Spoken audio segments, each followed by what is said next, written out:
मित्रों नमस्ते संस्कृताय ज्ञान भारती क्लासेज में आप सभी मित्रों का बहुत बहुत स्वागत है। मित्रों इस समय हम लोग पढ़ रहे हैं संधि और संधि में हम लोग पढ़ रहे हैं व्यंजन संधि।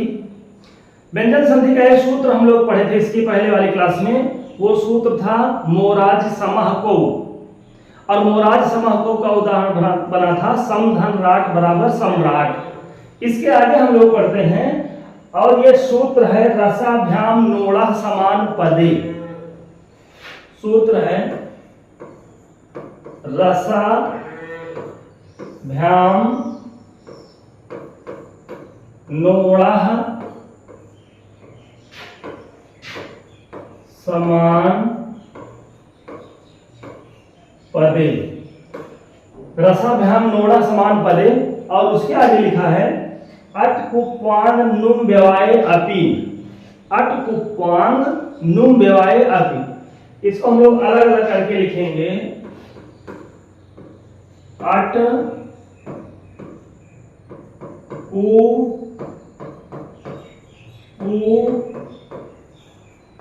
आन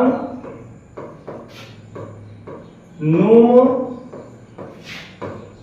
और फिर है व्यवाय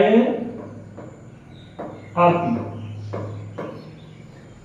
सूत्र है रसाभ्याम नोड़ा समान पदे और उसके आगे परिस्थिति बताए हैं कि ऐसी परिस्थिति होने के बाद भी जो यहां बताया गया है वही होगा, और वो है अटकुप्वान नुम व्यवाय अपि।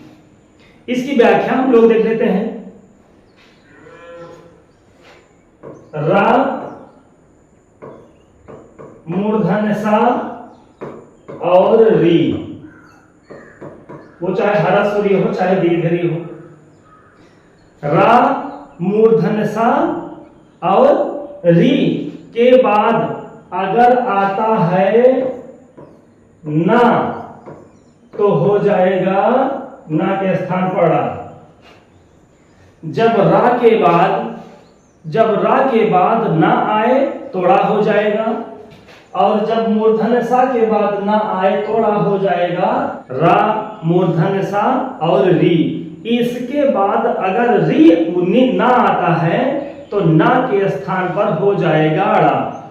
सूत्र है रसाभ्याम नोड़ा समान पदे। और मान लीजिए कि रा के बाद ना और रा और ना के बीच में कुछ अंतर हो, कुछ वर्णों का व्यवधान हो। जैसे मान लो अभी हम लोग अटकुप्वान नुम व्यवाय अपि नहीं देखते हैं, अभी हम लोग देख रहे हैं कि रसाभ्याम नोड़ा समान पदे। फिर से एक बार व्याख्या देख लेते हैं कि जब रा मूर्धन्य सा और री इसके बाद आता है ना तो ना के स्थान पर हो जाएगा अड़ा। जैसे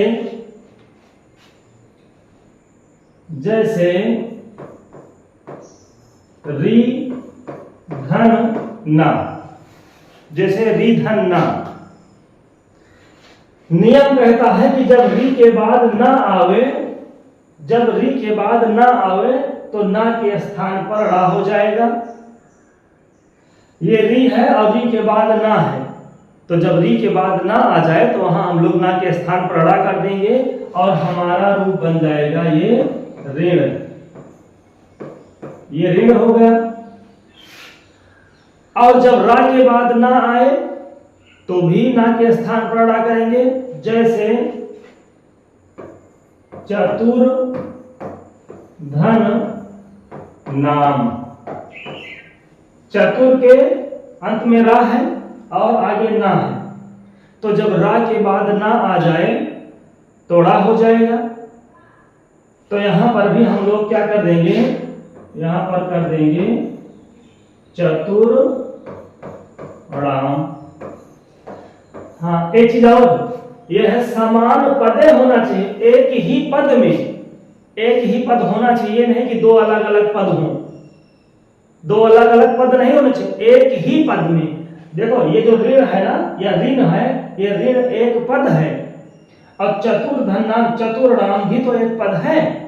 तो एक ही पद में अगर रा मूर्धन्य सा और री के बाद ना आता है तो ना के स्थान पर रा हो जाएगा। जैसे री धन नाम बराबर ऋण और चतुर धन नाम बराबर चतुराम। एक और देख लेते हैं, जैसे त्रिस धन ना, त्रिस धन ना, मूर्धन सा है और मूर्धन सा के बाद ना है, तो मूर्धन सा के बाद अगर ना आ जाए तो ना के स्थान पर ड़ा हम लोग कर देंगे और रूप हमारा बन जाएगा तृष्णा।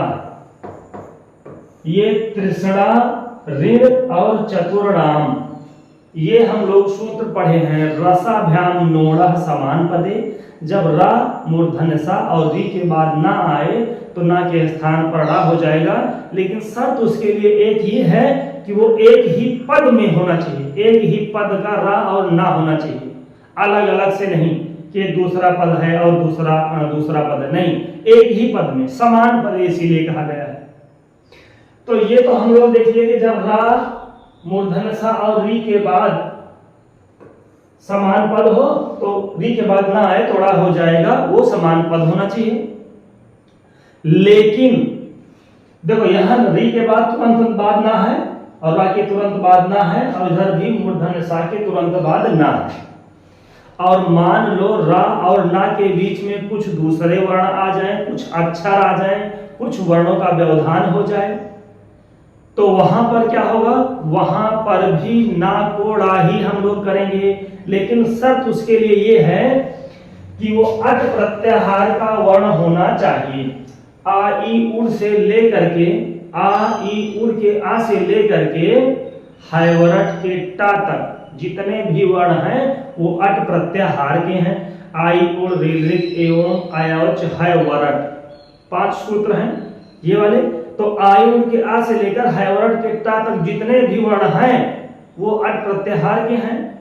तो अगर री और ना के बीच में अट प्रत्याहार का कोई वर्ण आ जाता है बीच में तो भी ना के स्थान पर ड़ा ही होगा, एक शर्त। दूसरे उन्होंने कहा कि मान लीजिए का वर्ग और पा वर्ग आते हैं तो भी ना के स्थान पर ड़ा ही होगा, चाहे अट प्रत्याहार का वर्ण हो और चाहे का वर्ग और पा वर्ग हो तो भी ना के स्थान पर ड़ा होगा, या फिर आंग वाला आहो और नोमकार हो गया अनुस्वार।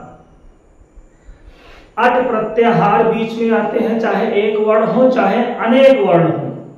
अट प्रत्याहार बीच में आता है, का वर्ग आता है, पा वर्ग आता है और फिर आंग आता है या फिर अनुस्वार आता है। इन वर्णों के आने के बाद भी अगर रा और ना के बीच में, अगर मूर्धन्य सा और ना के बीच में, अगर री और ना के बीच में इतने वर्ण आते हैं तो भी ना के स्थान पर ड़ा ही होगा, चाहे वो एक वर्ण हो चाहे कई वर्ण हो। तो रा और ना के बीच में अगर अट प्रत्याहार आ जाए, का वर्ग आ जाए, पा वर्ग आ जाए, आंग आ जाए और अनुस्वार आ जाए तो भी ना के स्थान पर ड़ा ही हम लोग करेंगे।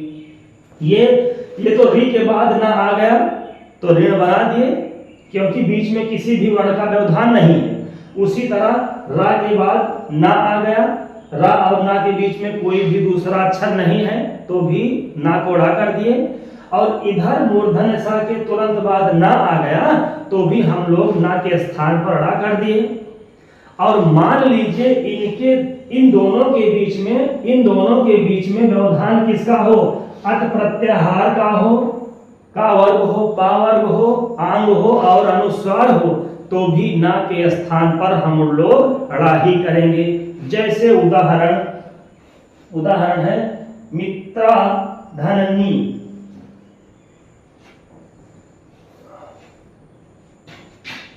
मित्रा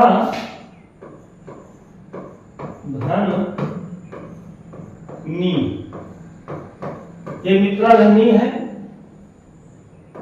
इसको जब अलग करेंगे तो ता रा और दीर्घ आ तब है ना। देखो रा है यहां और ना है यहां, रा और ना के बीच में एक वर्ण आ गया और वो अक्षर है आ, तो नियम भी तो यही कहता है कि अगर अट प्रत्याहार का कोई वर्ण बीच में आ जाता है इन दोनों वर्णों के बीच में, तो भी ना के स्थान पर डा होगा। तो आ ई उड़ में आ है, वो चाहे ह्रस्व आ हो चाहे दीर्घ आ हो, चाहे जो कोई भी स्वर हो।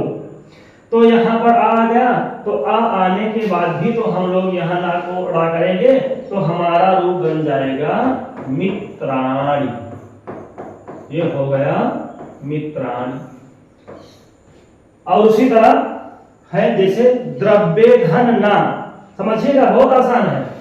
द्रव्य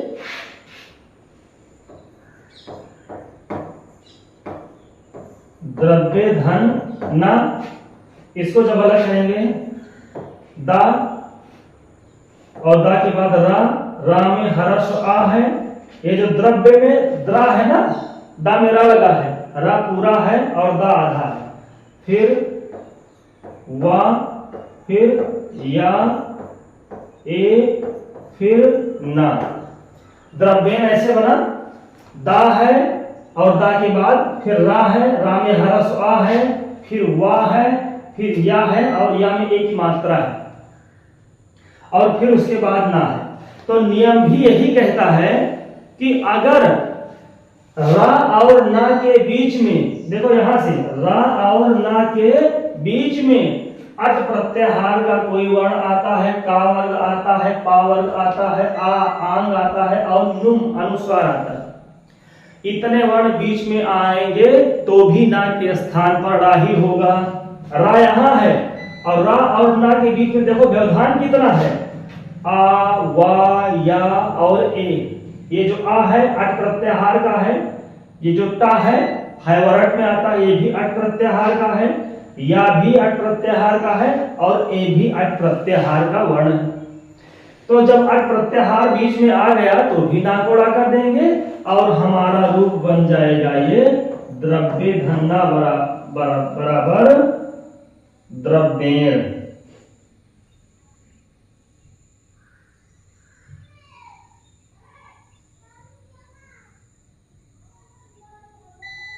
रूप बन जाएगा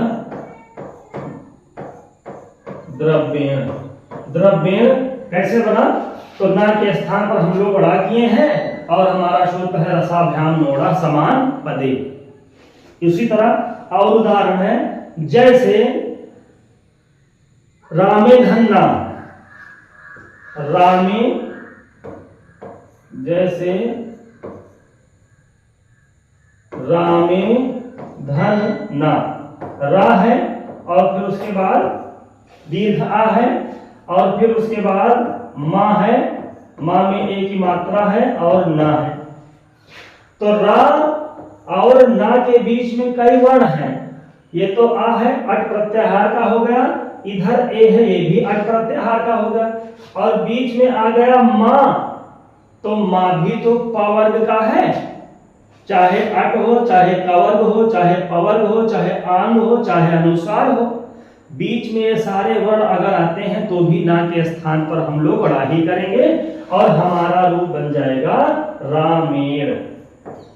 रामे धन ना बराबर रामेण बना। और सूत्र हमारा कौन सा है, सूत्र हमारा है अट कुप्वांग, ये रसाभ्याम नोड़ा और अट कुप्वांग नुम व्यवाय अपि। ये परिस्थित है, अगर इतने वर्ण बीच में आते हैं तो भी ना के स्थान पर अड़ा ही करना है। उसी तरह और उदाहरण है, जैसे शीर्षा धन नी, शीर्षा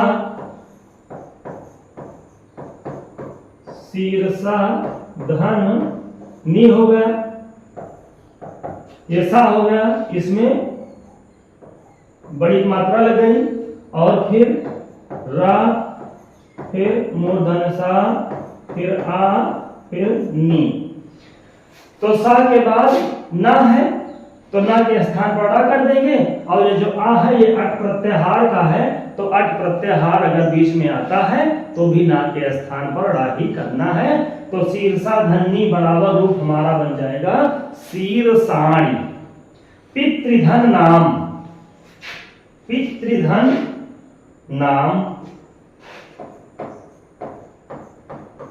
पितृधन नाम, और ये बन जाएगा पितृणाम। पितृणाम रूप कहाँ का है? षष्ठी का बहुवचन का है, तो पितृधन नाम बराबर पितृणाम। और ये सूत्र कौन सा है? रसाभ्याम नोड़ा समान पदे, और आगे है अटपुप्वांग नुम व्यवाये अपि। फिर उसके नीचे लिखा है कि री वर्णात् नस्यड़त्वम वाच्यम। इसका मतलब है, वार्तिक है, इसका मतलब ये है कि इस विधान को या इस नियम के प्रयोग को अड़त्व विधान कहना चाहिए। ये अड़त्व विधान है, अड़त्व ही तो आदेश हो रहा है। अड़त्व आदेश किसके स्थान पर हो रहा है? तो न के स्थान पर हो रहा है। तो इस विधान को, इस प्रयोग को क्या कहना चाहिए? इसको अड़त्व विधान कहना चाहिए। सूत्र था रसाभ्याम नोड़ा समान पदे।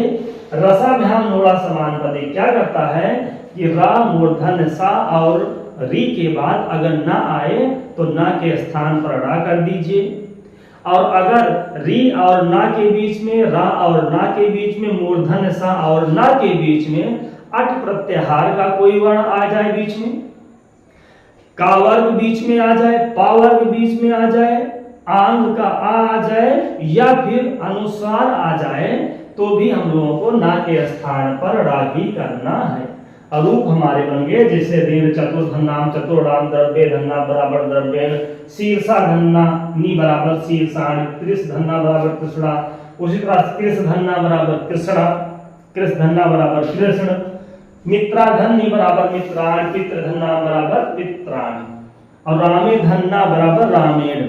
इसीलिए जैसे बालक का तृतीया में बनता है बालकेन, वहां ना होता है, और राम का तृतीया में बनता है रामेण। जबकि बालक और राम दोनों पद, ये दोनों जो शब्द रूप हैं, ये अकारांत हैं, अकारांत हैं, पुल्लिंग हैं, दोनों का रूप एक जैसा चलता है। लेकिन बस वही फर्क आ गया कि वहां ना था तो वो रा था, तो जैसे रामे में रा है और रा के स्थान पर हम लोग वहां रा कर दिए। तो ये हमारा सूत्र हो गया रसाभ्याम नोड़ा समान पदे। फिर उसके नीचे एक सूत्र है पदांतस्य। पदांतस्य, और पदांतस्य का मतलब क्या हुआ? एक मिनट ये भी समझ लीजिए।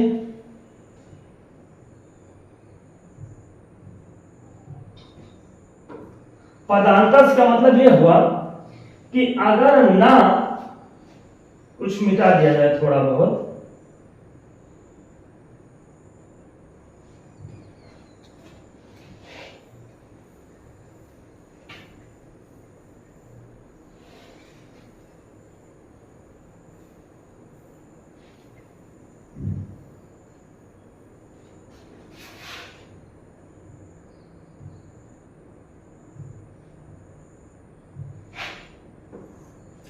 लिखा है पदांतस्य, सूत्र है पदांतस्य। पदांतस्य क्या करता है? अगर ना किसी पद के अंत में हो तो फिर ना के स्थान पर अड़ा नहीं होगा, ना किसी पद के अंत में अगर हो तो ना के स्थान पर अड़ा नहीं होता है, ना पद के बीच में होना चाहिए, अंतिम जो वर्ण हो ना, अंतिम वर्ण से पहले होना चाहिए ना। जैसे उदाहरण से हम लोग समझते हैं, जैसे पितृन, एक शब्द है पितृन रामान, इसको देख लेते हैं। जैसे रामान, ये हो गया रा, इसके बाद दीर्घ आ, मा, दीर्घ आ और ना। ये रामान जो है ना, ये समान पदे तो है, कंडीशन है समान पदे होना चाहिए, समान पद है, एक ही पद तो है रामान, अलग अलग पद तो है नहीं। तो र है यहां और ना है यहां, रा और ना के बीच में ये जो आ है, दोनों आ है, ये किसके हैं? ये अट प्रत्याहार के वर्ण है। और ये जो मां है ये पावर्ग का है, पावर का है, तो ना के स्थान पर अड़ा हो जाना चाहिए था। लेकिन नियम ये कहता है कि ना किसी पद के अंत में नहीं होना चाहिए। ये जो ना है ना, ये पद के अंत में है, ये अंतिम वर्ण है ना, क्योंकि इसमें क्या लगा है? हलंत लगा है। अब इसके बाद कोई वर्ण नहीं है, और यहां देख लिए हम लोग जैसे री धन ना, और ये है जब हम लोग ऋण बनाते हैं या ऐसे त्रिश धन ना बनाते हैं तो ये हो जाएगा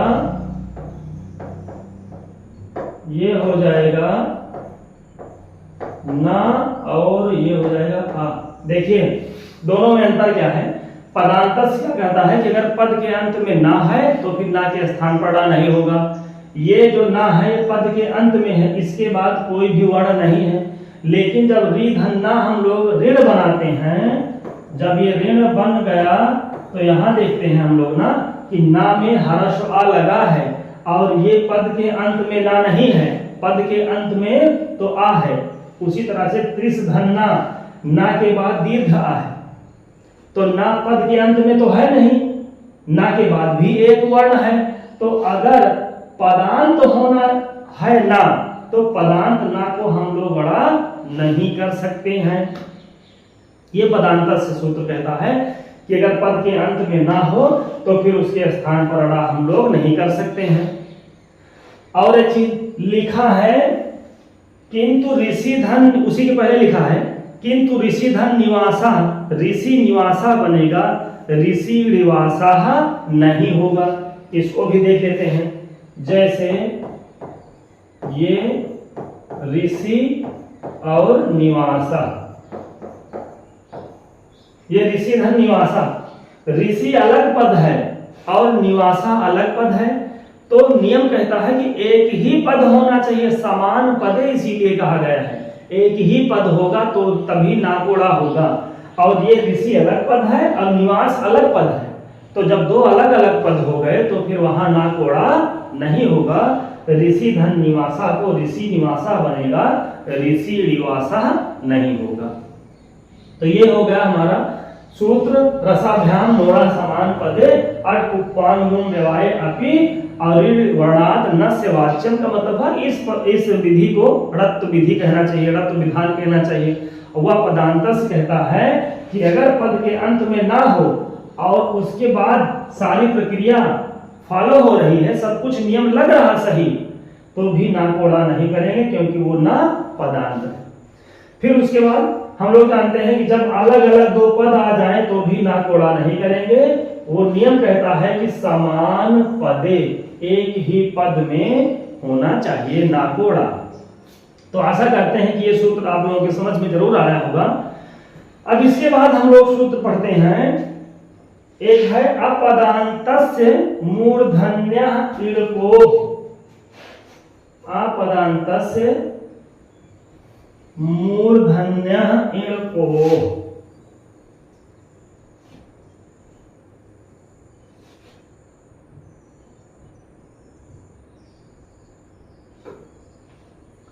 सूत्र है अपदांतस्य मूर्धन्यः,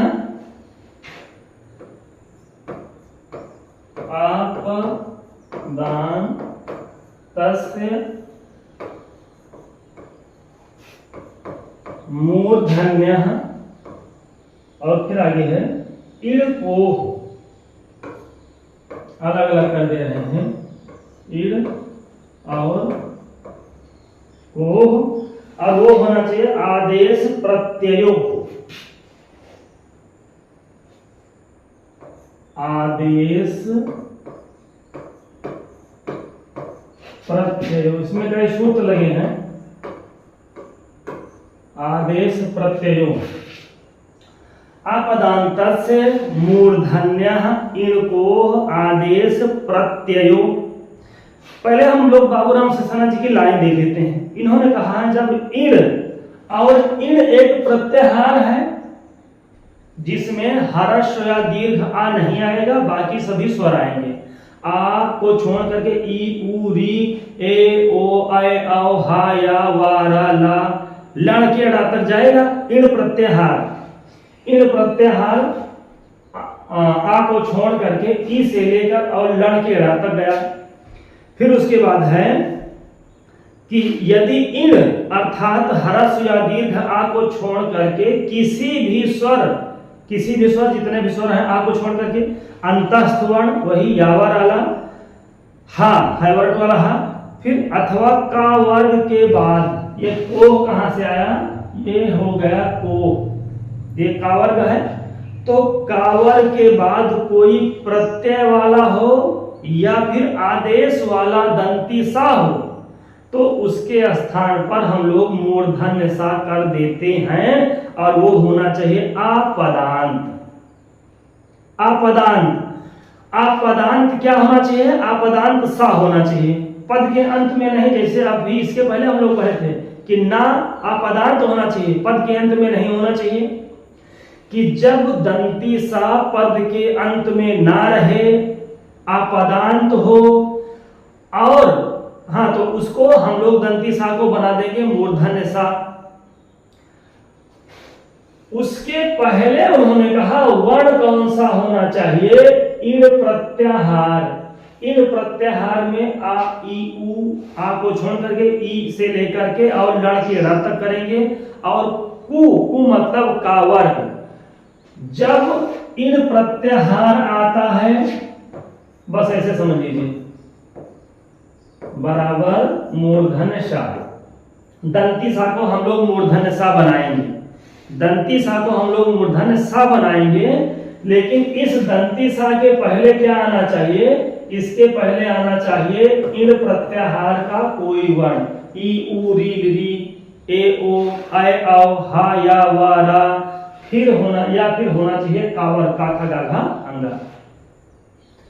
जब दंती सा के पहले इन प्रत्याहार का कोई वर्ण हो या फिर कावर्ग हो, और वो दंती सा कैसा होना चाहिए, आदेश का होना चाहिए या फिर प्रत्यय का होना चाहिए, तो दंती सा के स्थान पर हम लोग मूर्धन्य सा बना देंगे। उदाहरण से हम लोग समझते हैं, जैसे लिखा है रामे धन सु,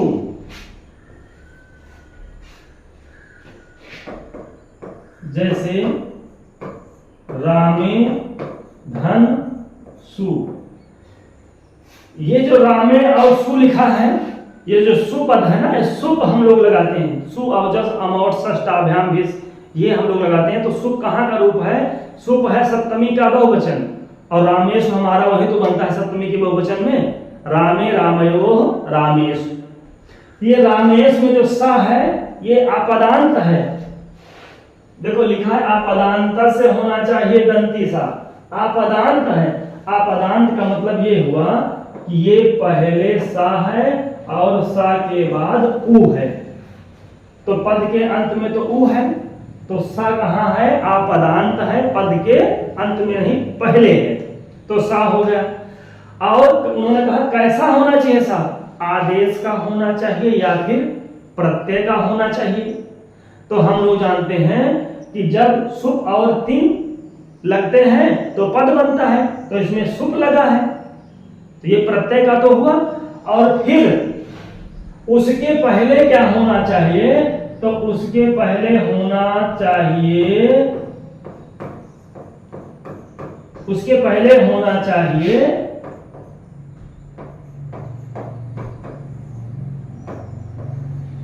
या तो इन प्रत्याहार का कोई वर्ण हो अथवा कावर्ग हो, तो कावर्ग तो नहीं है यहां, लेकिन इन प्रत्याहार में ए आता है, ये सा है, ये दंती सा है, और दंती सा को हम लोग क्या बनाएंगे, मूर्धन्य सा बनाएंगे। मूर्धन्य सा कब बनाएंगे, जब इस सा के पहले आ को छोड़ करके कोई भी स्वर आता है, वो चाहे ई उ री री ए ओ ऐ औ हा या वा रा, यहां तक अगर कोई भी वर्ण आ रहे हैं इस सा के पहले, तो हम लोग मूर्धन्य सा बनाएंगे, या फिर कवर्ग आएगा तो भी हम लोग वहां मूर्धन्य सा बनाएंगे। लेकिन वो सा होना चाहिए या तो आदेश का होना चाहिए या तो प्रत्यय का होना चाहिए। और दूसरी बात है कि वो सा अंतिम वर्ण नहीं होना चाहिए, किसी भी पद का अंतिम वर्ण भी नहीं होना चाहिए। तो ये जो सा है, सा के पहले ए है, आ अगर होता तो नहीं होता, अगर हरस या दीर्घ आ होता सा के पहले तो मूर्धन्य सा हम लोग इसको नहीं बना सकते थे।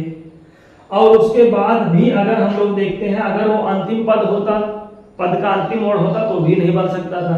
तो ये हमारा रूप बन जाएगा रामेश, रामेश। और उसी तरह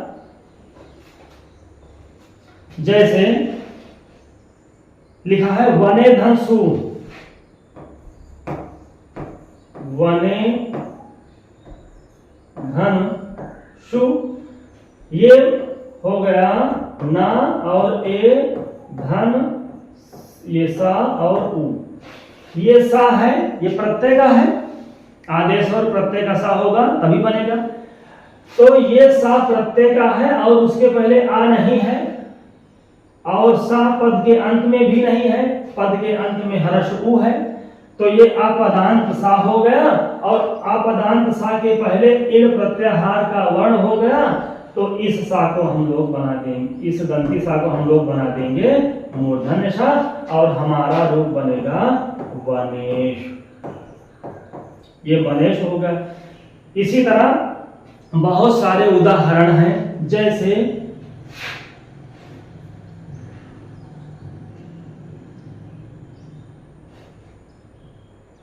जैसे ए धन साम, ए धन साम बन गया। ये जो सा है, सा अपदांत है और आदेश प्रत्यय में भी है, तो उसके पहले क्या होना चाहिए?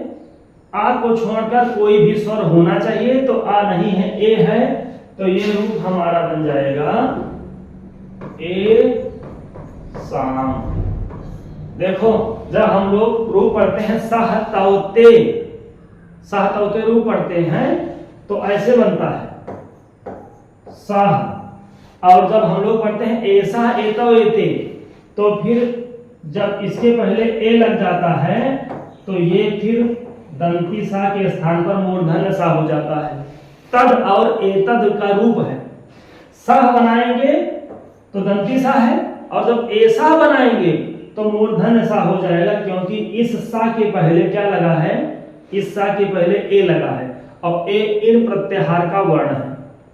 फिर उसी तरह से अन्य धन साम, अन्य धन साम, अन्य धन साम, ये जो सा है ये अपदांत सा है, आदेश प्रत्यय का भी है, और फिर उसके पहले क्या है? ए है, ए की मात्रा है, तो रूप हमारा बन जाएगा अन्य साम। ये जो अन्य साम रूप है ये दंती सा के स्थान पर मूर्धन्य सा हुआ है।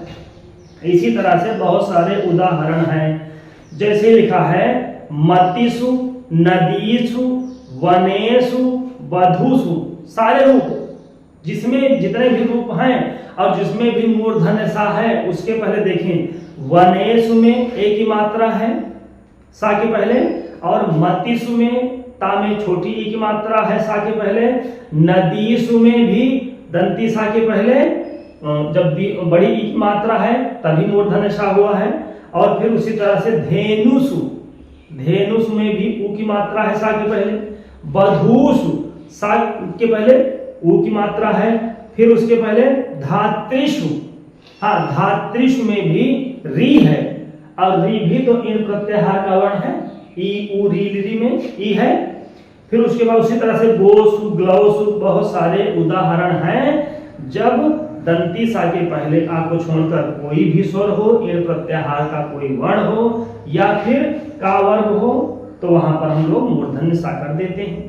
लेकिन अगर इस सा के पहले, इस सा के पहले आ जाए आ, तो फिर वहां पर नहीं होगा। जैसे सप्तमी का रूप ये भी बनता है बालिकासु, बालिकासु भी तो सप्तमी का है, बालिकासु भी सप्तमी का है, और इधर बनेशु भी सप्तमी का है, दोनों सप्तमी के बहुवचन हैं। इस सा के पहले ए आया है तो मूर्धन्य सा हुआ, और इस सा के पहले ये जो बालिकास में सा है इसके पहले का में आ की मात्रा लगी है, और जब आ की मात्रा लगी है तो फिर उस दंती सा को मूर्धन्य सा नहीं करेंगे, क्योंकि इन प्रत्याहार में ये आ नहीं आता है। आ को छोड़कर कोई दूसरा स्वर होता तो वहां हो जाता, जैसे ई है तो हो जाएगा, नदीस में होगा वनेश में होगा, लेकिन बालिकास में दंती सा को मूर्धन्य सा नहीं कर सकते हैं, क्योंकि उस सा के पहले दीर्घ आया है। आएगा तो नहीं होगा। इसमें लिखे हैं किंतु रामधन श्याम, रामस्य यहां मूर्धन्य सा नहीं हुआ, क्योंकि यहां सा के पहले आया है। फिर है इसी प्रकार पेश धन अति पेशति, यहां सब तो नहीं हुआ है, क्योंकि सा ना तो किसी प्रत्यय का है और ना तो किसी आदेश का है, ना तो किसी प्रत्यय का है और ना तो किसी आदेश का है। फिर उसी तरह से आगे हैं, फिर ऊपर वर्णित वर्णों में से हाँ एक चीज और, अगर इसको मिटा देते हैं,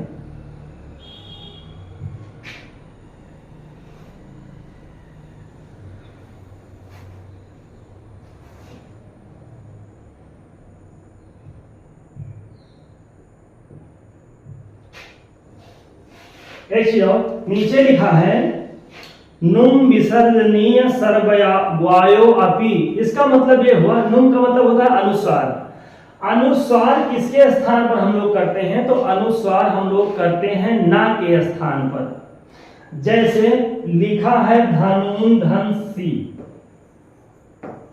धनुन धन सी, ये धनुन धन सी हो गया, और ये ना है, और हम लोग ये जानते हैं कि जो ना है ना तो इन प्रत्याहार का है और ना तो कवर्ग का है।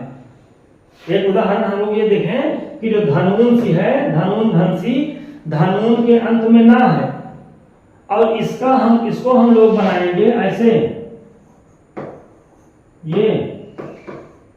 ये मूर्धन्य सा हो जाएगा और वो बनेगा धनुन सी।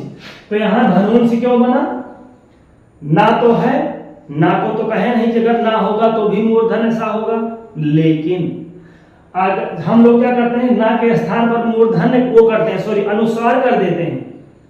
एक सूत्र पढ़े थे नस्सा पदांतर से झली, कि जब आ पदांत ना और मा हो तो वहां पर भी हम लोग क्या कर देते हैं, वहां पर भी हम लोग कर देते हैं ना को अनुस्वार।